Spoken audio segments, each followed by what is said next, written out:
Hello Bengalese, welcome to West Bengal insider. তো তোমরা যারা চ্যানেলে নতুন, অথেন্টিক, ইনফরমেটিভ এবং নলেজেবল ভিডিও পাওয়ার জন্য চ্যানেলটাকে অবশ্যই সাবস্ক্রাইব করে দেবে। আর আজকের ভিডিওটা মেনলি একটা ফিডব্যাক, মানে একটা এক্সপিরিয়েন্স, সেটা আমি তোমাদের সাথে শেয়ার করব, ঠিক আছে? কারণ তোমরা অনেকেই জানো যে আমার এই ভিডিওটাতে একজন ভাই কমেন্ট করেছিল, যদিও আমি তার কমেন্টটা এবার ডিলিট করে দেবো, কারণ কমেন্ট করেছিল যে সে BCW অফিসে গেছিলো এবং কোনো একটা কারণে তাকে ডেকেছিল। এবার প্রথমেই বলে দিই, সে আমাকে ভয়েসটা অলরেডি পাঠিয়েছে, but due to privacy I can not share his name as well as the voice, and same applicable for me. So I can not share the whole voice too. আমি শুধু ওপর থেকে একটা মানে ইলাবোরেট তো করে বলতে পারবো না, আমি ওপর থেকে একটা জিনিস তোমাকে বলে দেবো, সেটা তুমি শুনে নাও। দেখো, প্রথম কথা হচ্ছে, তোমাকে যদি ডাকে, দেখো তোমাকে ডাকার চান্স খুবই কম। প্রথম কথা, এটা তোমাদের জন্য একটা গুড নিউজই ভেবে রাখো, তোমাদের ডাকার চান্স খুবই কম এই মুহূর্তে, আপাতত এই মুহূর্তে। এবার যদি তোমাদের ডাকে, তাহলে তোমাকে বলতে পারবে, কি কি জিজ্ঞাসা করতে পারে, যে তোমার কি ফার্স্ট জেনারেশন আছে না তোমার সেকেন্ড জেনারেশন আছে।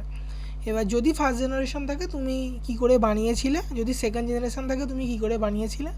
ফার্স্ট জেনারেশনে তোমাকে যদি বলে তুমি ফার্স্ট জেনারেশন কী করে বানিয়েছিলে, সেখানে তোমাকে বলবে যে তুমি এরমভাবে বানিয়েছিলে, মানে কীভাবে, মানে তোমাকে প্রথমে জিজ্ঞাসা করবে কীভাবে বানিয়েছিলে, তুমি বলবে। তারপর তোমাকে বলবে, যদি তোমার যদি দলিল থাকে, তাহলে ভেবে রাখো তোমার এমন কিছু প্রবলেম হবে না, তোমাকে মানে জেনে ছেড়ে দেবে এরম ব্যাপারটা। এবার মনে করো তুমি যদি বলো বা তুমি ফার্স্ট জেনারেশন হও বা সেকেন্ড জেনারেশন হও, তোমার যদি দলিল না থাকে, তখন তোমাকে কি বলতে পারে, তুমি কি করে বানিয়েছো। তখন তুমি বলবে যে আমি মানে মানে তুমি যে প্রসেসটা সেটা তুমি বলবে। এবার তোমাকে বলতে পারে যে তোমাদের যে ডকুমেন্টগুলো লেগেছিলো সেই ডকুমেন্টগুলো নিয়ে আসতে পারো, নিয়ে আসবে। এবার তোমাকে এই ভিডিওটা না একদম ছোটো, আমি না তোমাকে খুব মানে ইলাবোরেটই না বলে খুব ওপর দিয়ে বলে দিচ্ছি। তুমি মনে করে রাখো যে এখন যে অফিসাররা, BCW যে অফিসাররা যারা আছে, যারা SDO আছে, সবাই এই সব ব্যাপারে অতটা এখন মানে ব্যস্ত নয়। প্রথম কথা, যা আমি তা ভাইয়ের কথা থেকে ভাবলাম, দেখো আমি কিন্তু অনেকগুলো ভয়েস পেয়েছি অনেকজনের থেকে, তবে আমার বাকিদের ভয়েসটা অতটা কনভিন্সিং লাগেনি, তাই জন্য আমি তার সম্পর্কে বলবো না। আমার যেটা নিজের মনে হচ্ছে বিশ্বাসী, সেটাই আমি তোমাদের শেয়ার করলাম। এবার তোমাকে জিজ্ঞাসা করো তুমি ফার্স্ট জেনারেশন কী করে বানিয়েছো। তুমি যদি বলো দলিল থেকে বানিয়েছি, তো ভালো, তোমার দলিল দেখাও, ব্যাস হয়ে গেল কাজ। এবার তোমার যদি বলে, ম্যাক্সিমাম লোকের দলিল থাকবে না, এবং এই কথাটা তোমরা যখন গিয়ে বলবে, তখন বলবে ঠিক আছে দলিল নেই, প্রথমে বলবে ক্যান্সেল এরকম টাইপের কিছু একটা বলবে। তারপর বলবে যে তোমাকে যে জিনিসটা বলছি ভালো করে শুনে রাখো। তারপর তোমাকে এই জিনিসটা বলবে যে তুমি SDO অফিসারের কাছে দাও, তার সঙ্গে কথা বলে। এবার তুমি যে লিগাল জিনিসগুলো বলবে, যে এভাবে আমি বানিয়েছিলাম, বানানোর সময় যদি দরকার না লাগে, মানে বানানোর সময় এই সমস্ত ডকুমেন্ট যদি লাগে, তাহলে এখন আলাদা আলাদা ডকুমেন্ট চাইছে না, এরকম তুমি একটা বলবে। তখন সেই কথাটা বলতে পারে যে ঠিক আছে তুমি পরে এসো, 6-7 মাস বাদে এসো, এরকম একটা জিনিস তোমাকে বলবে।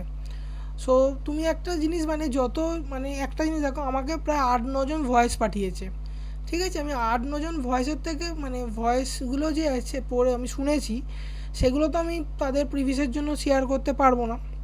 তবে একটা কমন জিনিস আমি সকলের থেকে শুনলাম, এই সমস্ত অফিসাররা এখন এইসব রিলেটেড বিষয় অতটা তারা ব্যস্ত নয়, তারা অন্য কোনো কাজে ব্যস্ত, প্রথম কথা।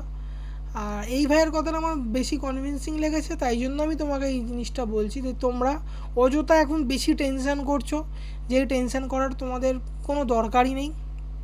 তোমরা এখন নিজেদের কাজ করো, যে পড়াশোনা আছে সেগুলো করো।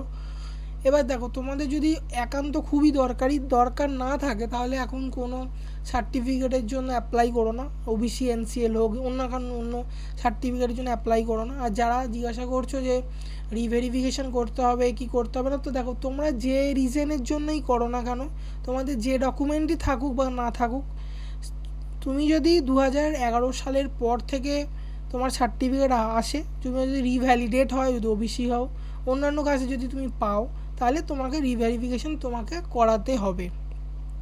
এবার কবে করাতে হবে সেইটার কিন্তু ভেবে রাখো যে আজকে কালকে করাতে হবে এরকম কোনো ব্যাপার নেই। আমি যতজনের ভিডিও ভয়েস চ্যাট পেয়েছি, সকলের ভয়েসের থেকে একটা জিনিস তো আমি কমন পেয়েছি, সেটা হচ্ছে সকলেই বলেছে যে মানে অনেকটা দেরি, 2-3 মাস, কেউ বলছে 6-7 মাস, এরম ব্যাপারটা। মানে তুমি ভেবে রাখো এই মানে নিকট 1-1.5 সপ্তাহের মধ্যে সব কিছু হবে না, 1 মাসের মধ্যে কিছু হবে না, যা হবে লেটে হবে।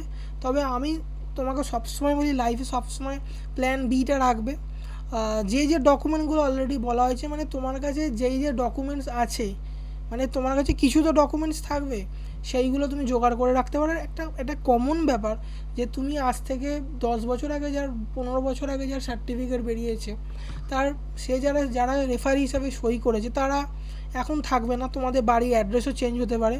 সুতরাং এই ব্যাপারগুলো নিয়ে অত ভাববার বিষয় না। এটা ভেবো না যে তোমাকে যদি মানে মনে করো তোমার কাউকে কালকে ভেরিফিকেশনে ডাকলো এবং তুমি এগুলো বললে, এবার ওরা তোমার কথায় মানে ঠিক ওদের কথা তোমার ঠিক ভালো লাগলো না, তার মানে এটা নয় যে তোমার সার্টিফিকেট ওরা ক্যান্সেল করে দেবে, এইটা একদমই হবে না। সুতরাং এটা তোমার পক্ষে একটা পজিটিভ নিউজ তুমি ভাবতে পারো। আর ভিডিওটা আসতে দেরি হলো কারণ আমার মানে অনেকগুলো ভয়েস ছিল, তো তাই জন্য আমি যেটা আমার ঠিক মনে হয়েছে আমি সেটাই তোমাকে বললাম। আর এই একই ব্যাপার বলবো যে এইগুলো নিয়ে অত ভাবনা চিন্তা করো না, তোমার নিজের যা কাজে সেটা করো। আর কোনো আপডেট যদি থাকে তাহলে আমি অবশ্যই শেয়ার করে দেবো। আর আজকের ভিডিওটা এটাই, আজকে কোনো ইনফরমেশান এসব ব্যাপার ছিল না, জাস্ট ভাই যেটা বলেছে আমি সেটাই তোমার সঙ্গে শেয়ার করে দিলাম। আর তোমরা এখন তো নিশ্চিন্তে থাকতে পারো, এরকম কোনো ব্যাপার নয় যে তোমাদের সব যার দলিল নেই, কারণ ম্যাক্সিমাম লোকেরই দলিল নেই, সেটা ক্যান্সেল হয়ে যাবে, এরকম কোনো নেই। সিস্টেম রুলস চেঞ্জ হওয়ার চান্স আছে। তো এবং তুমি মনে করো যে ভোটটা আসবে, তারপরেই ভোটটা হবে, তারপরেই সব কিছু চেঞ্জ হবে। সুতরাং তুমি এখন কমপ্লিটলি স্বস্তিতে আছো, এটা ভেবে রাখো। আর অবশ্যই যে ডকুমেন্টগুলো বলে দিয়েছিলাম সেগুলো জোগাড় করে রাখো, ব্যাস। আর আশা করি তোমাদের ভিডিওটা ভালো লেগেছে, ভালো লাগলে লাইক, কমেন্ট, শেয়ার আর সাবস্ক্রাইব অবশ্যই করে দেবে। আর যারা ভিডিওটা পুরোটা শুনেছে তাদেরকে অসংখ্য ধন্যবাদ।